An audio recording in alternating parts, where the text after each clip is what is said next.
you the two different types of hunger, and I'm going to show you why diet mentality and dieting actually makes both types of hunger increase significantly.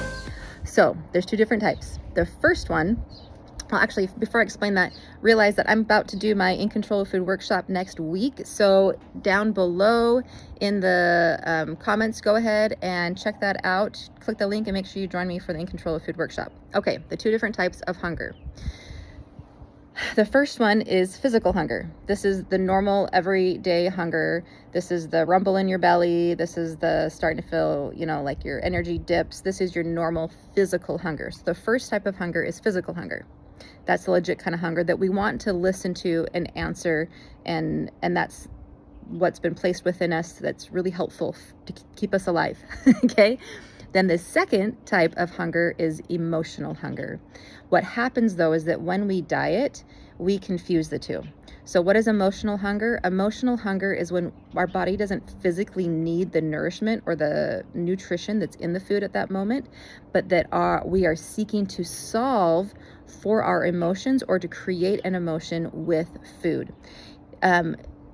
The reason this happens with food is because when we eat, there is a release of dopamine, and this dopamine gives us a sense of well-being. So when we're feeling an uncomfortable emotion like boredom or loneliness or confusion or frustration or anger or whatever it may be, it feels uncomfortable. And so when we eat, because of that feel-good hormone being released, because of dopamine being released, our brain associates that when we feel pain, we can go cope with that pain, that uncomfortable emotions by eating food. So that's what happens. That's why this emotional hunger is created. So we feel emotions, therefore now we're going to food. This can show up in wanting to solve for uncomfortable emotion. This can also happen because as a society, we also tend to gather around food, which isn't a problem, to celebrate, to gather around food for celebration. Can you hear all the birds up in my rafters? Sitting out on the balcony in my house. Okay, anyway, so when we want to create feelings of celebration and unity, we oftentimes use food to help create that. This isn't a problem except when we go to food for all of our entertainment, for all of our pleasure, for all of our feel-good emotions. This is when it becomes problematic, when we don't know how to create this kind of thing for ourselves outside of food. So there's physical hunger and there's emotional hunger, and both of these show up. Now, it's important to know the difference between the two, because what happens is when we diet, when we restrict calories, when we go on these specific meal plans, it flips to something that I call a survival switch in your brain. Your brain is hardwired for survival. And when you limit something that's so foundational for survival, like food, it's going to get it's going to sound the alarms to that survival obsessed wiring that's in your brain. So I call it the survival switch. And when you've dieted a lot, that survival switch gets really touchy and it's easily triggered. And so you may not even go on a diet. You may even just think about a diet, and then all of a sudden your emotional cues to eat amplify. And even sometimes your physical cues for hunger, true hunger, can actually increase as well.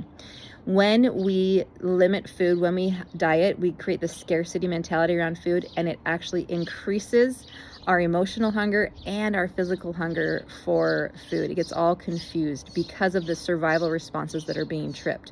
So what is the answer? If we have health goals to release weight, but we know dieting doesn't work, what is the answer? Well, we have to learn how to be in harmony with our bodies and to listen to those hunger cues, and then also to learn emotional awareness, which is a really important thing that I teach. It's not as hard as it sounds. It's pretty simple once you learn a few basic things that no one ever taught us.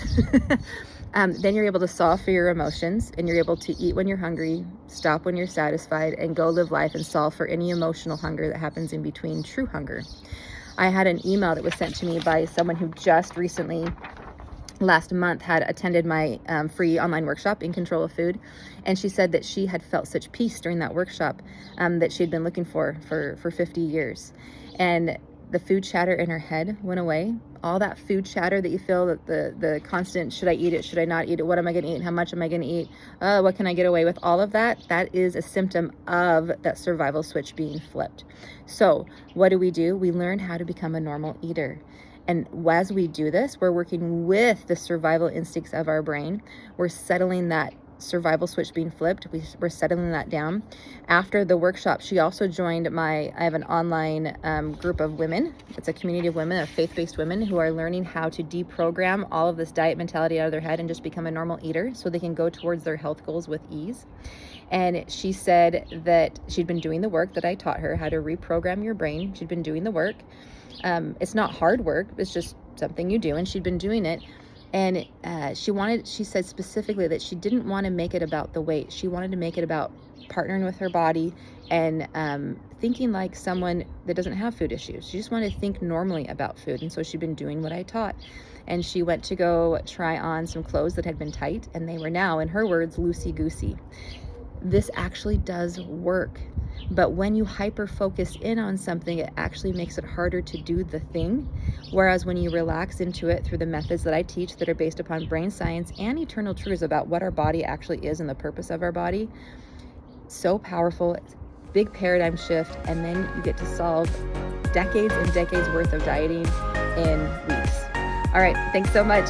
Remember, there's physical hunger and emotional hunger. Can you tell the difference when you're feeling which?